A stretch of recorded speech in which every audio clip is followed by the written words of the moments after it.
नमस्कार। दूरदर्शन के खास चुनावी बुलेटिन में आपका स्वागत है। भारतवर्ष के पश्चिमी प्रांत के चुनावी कुरुक्षेत्र में 27 साल का सुशासन बरकरार रखने के लिए कौरवों ने तैयारी संपन्न कर ली है।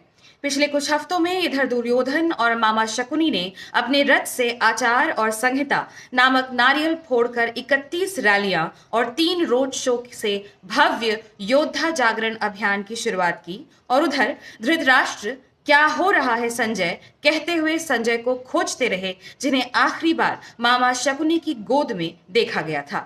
बताया जा रहा है कि फिलहाल वनवास में रह रहे पांडव अभी पैदल यात्रा कर इस प्रांत तक पहुंचने में असमर्थ रहे हैं और कौरवों का सीधा मुकाबला इंद्रप्रस्थ के वर्तमान शासकों से होता नजर आ रहा है। इधर गुजरात में भी सत्तारूढ़ पार्टी ने चुनाव प्रचार में कोई कमी नहीं छोड़ी है और हिंदू मुस्लिम से लेकर दाऊद इब्राहिम तक सभी ब्रह्मास्त्रों का भरपूर प्रयोग किया है। गृह मंत्री ने शक्ति प्रदर्शन करते हुए एक सबक अस्त्र चलाकर धार्मिक एकता और सर्वोच्च न्यायालय की विश्वसनीयता दोनों को एक ही साथ समाप्त करने की श्रृंखला में एक और कड़ी जोड़ी। सूत्रों के अनुसार सत्तारूढ़ पार्टी के असलहों में कांग्रेस, अर्बन नक्सल को कंट्रोल करना कांग्रेस, आतंकवादियों पर कर्फ्यू लगाना कांग्रेस, यूक्रेन वॉर रोककर भारतीय बच्चों को वापस लाना और कांग्रेस शामिल है। ग्राउंड पर मौजूद हमारे संवाददाता ने बताया कि विपक्ष के बढ़ती महंगाई, बेरोजगारी और शिक्षा, स्वास्थ्य आदि हथियार हिंदू मुस्लिम ब्रह्मास्त्र के सामने कितना सफल रहे, यह 8 दिसंबर को मतगणना के बाद ही साफ तौर पर देखा जाएगा। इस बीच सबका साथ सबका विकास योजना के अंतर्गत भारतीय जुडिशरी जाए तेल लेने पार्टी के बलात्कारी, हत्यारे और दंगाई रिहाई और पुनर्वास कार्यक्रम को असम के नफरती राजनीति के विश्वकर्मा का समर्थन प्राप्त हुआ है। अदानी टीवी को दिए एक साक्षात्कार में श्री कर्मा ने 2002 नरोडा पाटिया दंगों के अभियुक्त की बेटी को टिकट देने को लेकर कहा कि यह बेटी बचाओ बेटी पढ़ाओ अभियान की जीत है और वैसे भी गलतियां सिर्फ नेहरू गांधी परिवार की याद रखनी चाहिए, दंगाइयों और बलात्कारियों के नहीं। इस बयान का संस्कारी बलात्कारी संगठन ने स्वागत किया है और उनके अध्यक्ष ने यह उम्मीद जताई है कि 2024 के चुनावों में उनके 11 पदाधिकारियों को भी टिकट मिलेगी। सूत्रों के अनुसार कांग्रेस पार्टी में पैदा होकर भी अपने हिस्से की इज्जत भारतीय जहां मदरसा वहां बुलडोजर पार्टी में पाने वाले पोलराइजेशन पॉलिटिक्स के युवराज कर्ण श्री कर्मा दुर्योधन के चुनाव प्रचार में भी स्टार कैंपेनर के तौर पर अपनी तरकश में यूसीसी, लव जिहाद, राम जन्मभूमि और पीएफआई बैंड जैसे तीरों के साथ नजर आए। दूसरी ओर देश के फायर ब्रिगेड एकता संगठन ने एम्बुलेंस को मिलती लोकप्रियता पर असंतोष जताया है। संगठन के अध्यक्ष का कहना है कि नेली से लेकर गोधरा तक उन्होंने आग बुझाने का काम किया है, मगर फिर भी पीएम की रैली में वे भारतीय जवानों की पार्टी में बुजुर्ग आडवाणी जी की तरह पीछे ही रह जाते हैं। पक्षपात का आरोप लगाते हुए फायर ब्रिगेड ने बुलडोजर की बढ़ती लोकप्रियता पर भी विदेशी षड्यंत्र की ओर इशारा किया और सीबीआई इंक्वायरी की मांग की है। पत्रकारिता के अर्जुन रवीश कुमार के अडानी टीवी से इस्तीफे के बाद गोदी मीडिया प्रांत में स्वतः स्फुरित सामूहिक चरम सुख प्राप्ति से आई बाढ़ में गुजरात के होम मिनिस्टर भी बहते नजर आए। चुनाव प्रचार के दौरान होम मिनिस्टर ने लोगों से होम में हरिओम की जगह 1008 बार मोदी मोदी मंत्र उच्चारण करने की बात कही। उन्होंने बताया कि इस मंत्र के जाप से रवीश कुमार, ईडी, सीबीआई और आईटी सभी आपके घर से दूर रहेंगे। गुजरात चुनाव को लेकर सिनेमा जगत में भी खलबली रही। सूत्रों के अनुसार हेरा फेरी 3 की शूटिंग वलसाड में शुरू हो गई है। बताया जा रहा है कि फिल्म में बाबू भैया के साथ विलन के रूप में मछली पकाने वाले बंगाली भैया नजर आएंगे और दोनों में तकरार तब शुरू होती है जब बाबूराव बंगाली भैया की मछली मस्त तेल में फ्राई करके खा गए और इल्जाम उल्टा उन पर लगाया। बाबूराव और बंगाली भैया के साथ फिल्म में ट्विटर ट्रेंड चलाकर अभिनेत्रियों को इंटिमिडेट करते कनाडा कुमार भी नजर आएंगे।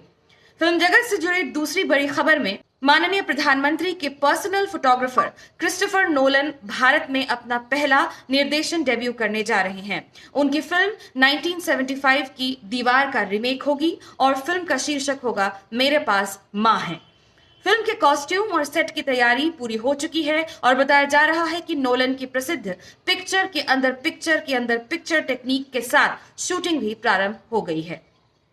विपक्ष के नेता श्री मल्लिकार्जुन खड़गे ने चुनाव प्रचार के दौरान प्रधानमंत्री श्री नरेंद्र मोदी को 100 सिरों का रावण बताया। इससे भक्तों में असमंजस की स्थिति उत्पन्न हुई है, क्योंकि वो यह तय नहीं कर पा रहे हैं कि परम प्रतापी, कई विषयों में सिद्धिधारक, शिव भक्त, ब्राह्मण पुत्र, महाबली रावण की तुलना एंटायर पॉलिटिकल साइंस की डिग्री वाले श्रीमान से करने पर वो खुश हों या खफा। सूत्रों के अनुसार इस हालात में बेहोश हुए कुछ भक्तों को ले जाती एम्बुलेंस को ही प्रधानमंत्री के काफिले ने जगह देकर उनके प्राणों की रक्षा की।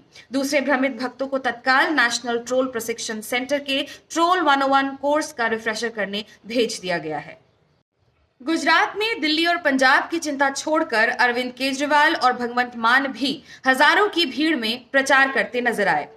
फ्री पानी, बिजली और अच्छी शिक्षा के वादों के साथ दिल्ली शिरोमणि ने गुजरात में 89 सीटों के साथ साथ आसपास के प्रदेशों की भी 4-4 सीटें जीतने का विश्वास जताया और साथ ही जनता की उच्च कोटि की सुरक्षा के लिए जेल से हटाकर सड़कों पर सीसीटीवी लगाने का भी वादा किया।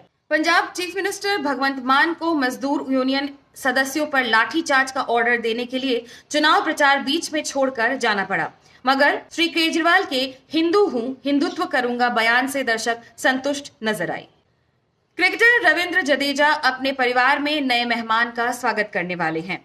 सूत्रों के अनुसार श्री जडेजा के घर टेलीविजन जगत की महारानी एकता कपूर पधार रही हैं, ताकि वे जडेजा की पत्नी, बहन और पिता के बीच के तनाव को प्रेरणा बनाकर कहानी घर घर की के बाप, बेटा और बीजेपी सीजन का स्क्रिप्ट लिख सके।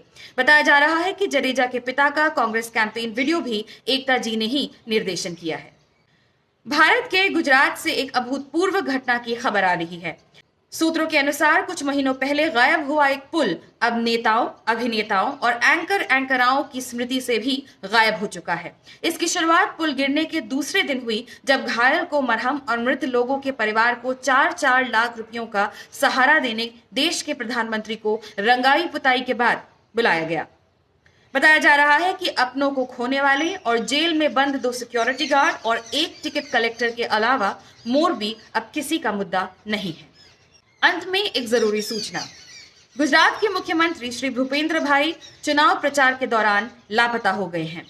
श्री पटेल की उम्र 59 साल, रंग गेहुआ, कद प्रधानमंत्री की तुलना में नगण्य है। आखिरी बार उन्हें प्रधानमंत्री के काफिले में गाड़ी से धक्का खाकर बगल में दौड़ते हुए देखा गया। सूचना मिलने पर संपर्क करें गुमशुदा तलाश केंद्र, नई कोतवाली, दरियागंज 110002। समाचार समाप्त हुए। नमस्कार।